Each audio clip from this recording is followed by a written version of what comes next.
Good team win by our group. I thought we played a complete game, both ends of the floor, and I thought everybody that played did a great job contributing.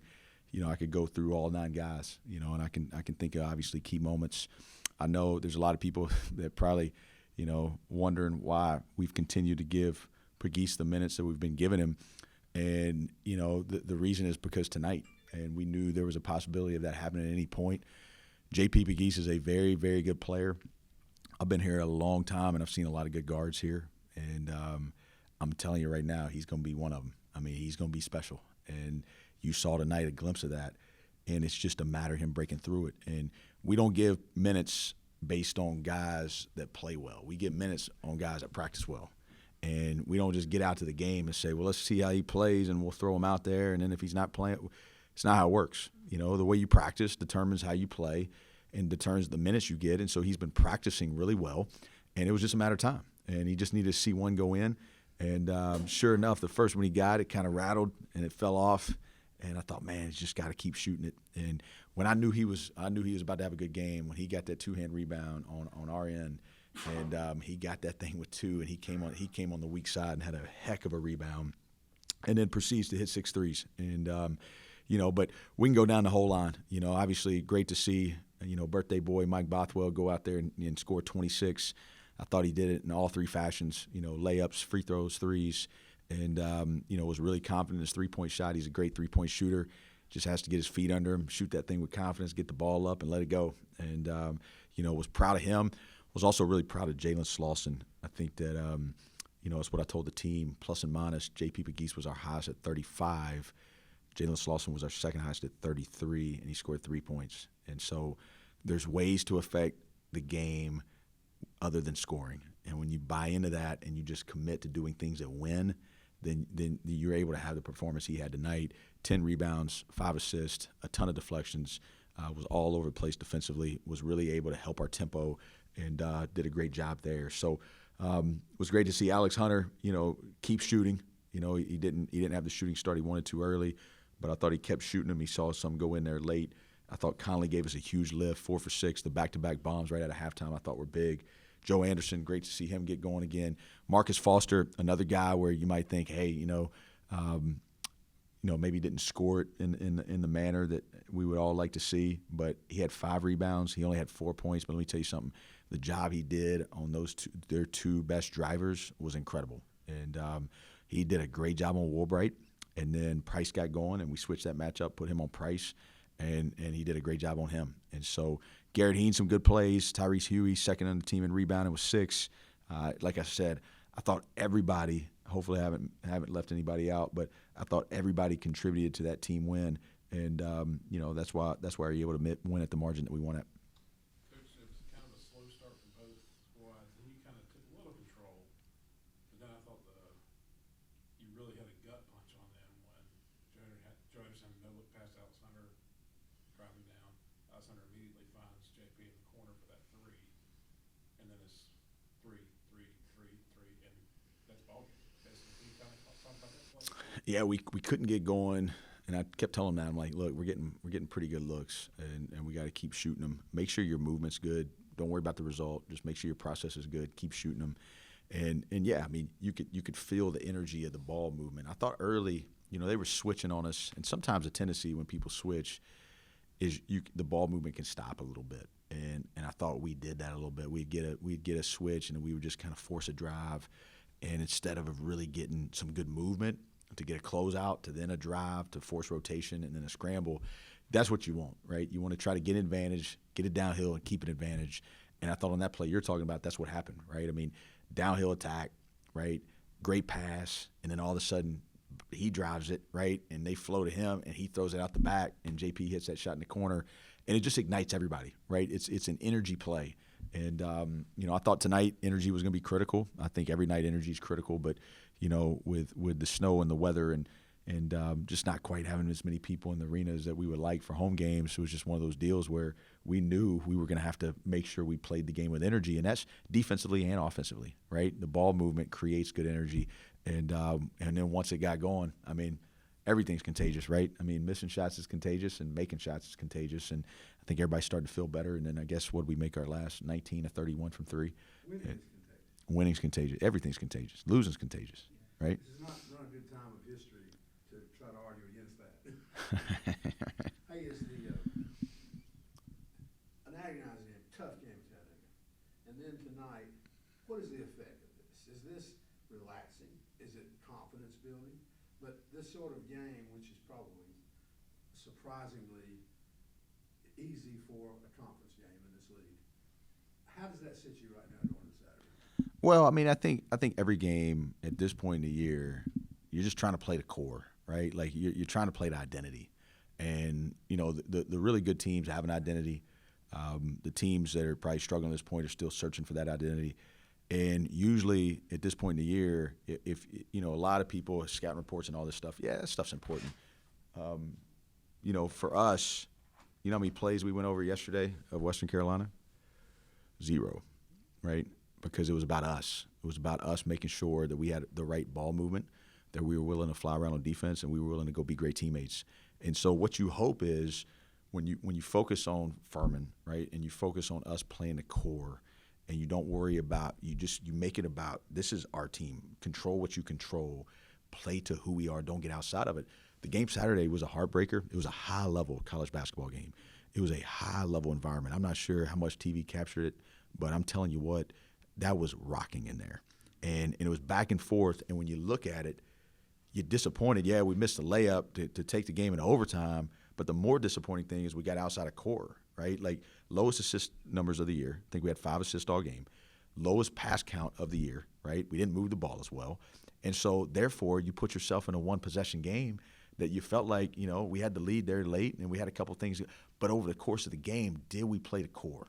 And I think that's what this game hopefully brings to you is, hey, were we great teammates, right? Did we fly around on defense? And did we move and value the ball? And when we do those things, we're pretty good. And when we don't, you know, I mean, we can still be good, but you're going to put yourself up for potential disappointment. That number on assists that you mentioned, I know from my time in this is that from your looking at the film? It's fairly easy. It's very common for the road team to be hosed in assists because people on the stat crew don't notice as well as they do the people on your team. But I just wondered if that was. Yeah, the ball movement, you know, the number I look at more so is just overall passes. I mean, sometimes assist, you know, we actually grade assist different internally, analytically, scoring opportunities, right? Like, did you throw passes that could lead to scoring opportunities? You can't always control if guys make shots. Count air balls.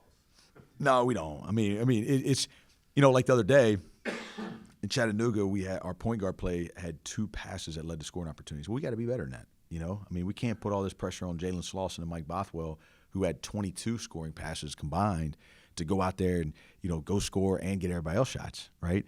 The ball's got to move. And so it's more so just, you know, gauging how we play. I mean, tonight we were 1.31 offensively, which is probably our highest of the year, but we were also a 0.58 defensively, which I know for a fact is our lowest of the year. And so we played the game the right way. Either you played the greatest defense known to man, because one of the things when you're watching each one of those stat sheets is the incredible consistency of Western Carolina staying between 17 and 18% all night until late in the game when they did it. But I mean, they shot 17% from the floor for most of 3 quarters of the game. Yeah, and then, you know, we obviously I wanted to get some guys minutes, and they got some there late, you know. But, yeah, I mean, to hold a team to 34% from the floor, 17 from 3, you know, we haven't lost a league game yet where a team has made 7 or less threes, right? And so, and a lot of that, there's a lot of factors. You know, people talk about three-point defense all the time. The three-pointers are a result of what you have to do before that to make sure teams don't get those threes.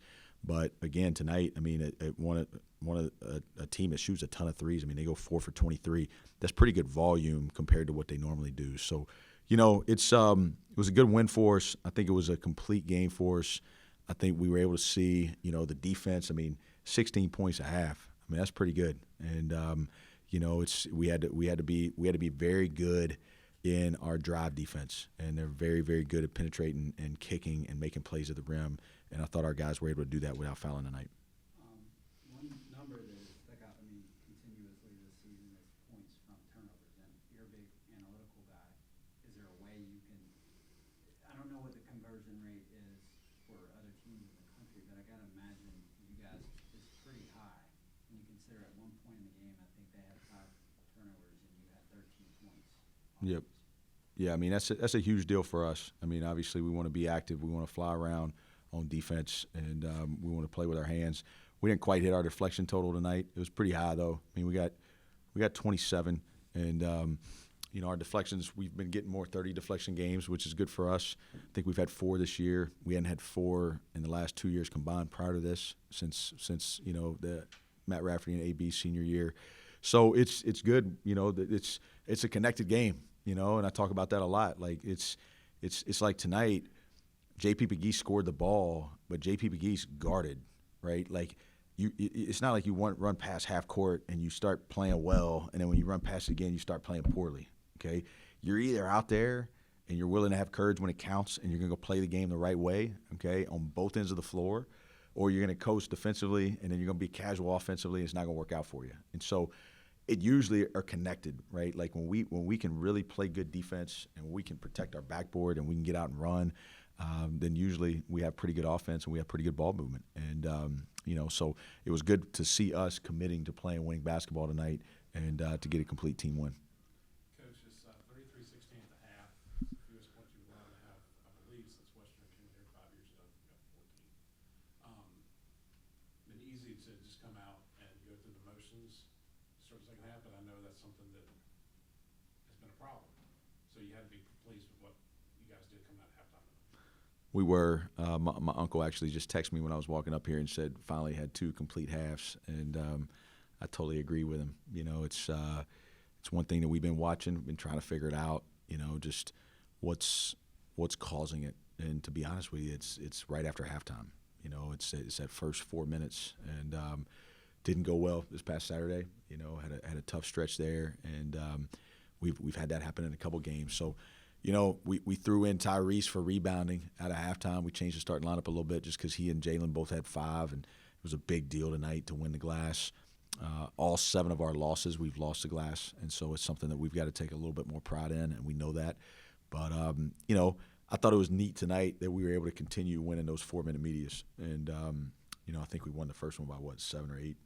And then we won the second one by 5 or 6. We were able to continue to push margin and, win the second half, to be honest with you, by more than what we won the first half by. And I did. I thought we played better second half overall. In terms of the 2 periods, I thought the second half was better than the first half. And that's good to see growth there. And, some of it, like when we have all 9 of those guys ready to play and they're all able to contribute and we're able to utilize our depth and we're able to stay fresh, it makes a big impact. But, Saturday probably played slow a little bit too much first half. He goes to halftime, and then you're tired. We ask these guys to run the floor. We ask them to fly around on defense. We ask them to cut on offense. It's an exhausting style of playing if you're trying to do it really, really hard. And so we've got to continue to trust depth. And, that was good for us to be able to do that tonight. What do we have? Nobody played more than 26 minutes tonight, right? So everybody out of those 9 played at least 15 minutes tonight, which is huge. And, man, it just energizes everybody. 10 guys had an assist tonight, right? Just good ball. 25 assists, 9 turnovers. You're going to win those games. Last question for you. You talked about Slauson, and he had a great game offensively Saturday. 22 points, but you only had 4 rebounds. How did you challenge him to on the boards, coming back to practice the first time out? He did a phenomenal job on the boards tonight. Saturday, I thought Slauson was a few plays away and a potential victory away from being a very, maybe the most impactful play on the floor in what he did. Obviously Malachi Smith ended up doing some great stuff. But I thought Slauson for us probably had the most complete impact on the game. And he's down there battling DeSosa, okay? And he's down there battling big guys. And the biggest misconception of the rebounding stat was as soon as we say, well, we got beat by 12 on the glass or whatever it is, Slaw only had 4, well, then it's like, man, these bigs aren't rebounding. Well, they got 12 offensive rebounds that hurt us, and 9 were due to our guards. Okay, so what happens is if they drive and we can't keep the ball in front, well Slauson has to rotate. And when he has to rotate, a guard's got to come down there, or somebody's got to come down there, and they got to hit, all right? And then free throw line box out, we're up 2. Banks shoots a 3 with a minute to go, and their guard runs under the baseline, and grabs the ball, right? And so that wasn't like, oh, they lost the boards because Jalen Slauson wasn't doing enough. Jalen Slauson played hard, right? He played hard that game, and but we probably played him a little bit too much, right? We probably should have gotten him a little bit more rest, and but the rebounding deal is a team deal, right? This game, as we know, everybody says it, the game's changing. Okay, there's a lot of threes, right? So long shots equal long rebounds. Okay, so when there's long rebounds, if your bigs are down there at the block hitting each other and that ball goes over both their heads, well, guess what? Your guards better be involved. And if your guards are out there leaking out and they chase it down and they get possession, well, that's an offensive rebound. And those are the type of rebounds that we're starting to see that, your guards got to get in there. And so I thought tonight, I can't remember exactly what the rebound, but Mike had 3, Marcus Foster had 5, Alex Hunter 5 rebounds tonight. He can do that, right? He can do that. JP McGeese, all right, we're going to talk a lot about his 18 points, but we need to talk a lot about his 4 rebounds and his 3 assists and his no turnovers, right? And so your guards have to rebound the ball, and that's just where it's at. And we got big guards. Mike Boswell can rebound, right? I mean, it's like I told the team, Malachi got 9, and we got to make sure that this isn't a deal where we're just focusing on, well, Slaw's got to go. Like, come to practice and get the practice film from Monday and watch what Jalen Slauson was doing out there in practice. He practiced to go out there and be plus 35 tonight or whatever he was. All right, and look, we got great team leadership, we got great players, we got great people, and we had a great win tonight. That's what we're going to focus on. We're going to focus on why we had a great win tonight, and we're going to enjoy this tonight, and then we're going to go get better tomorrow.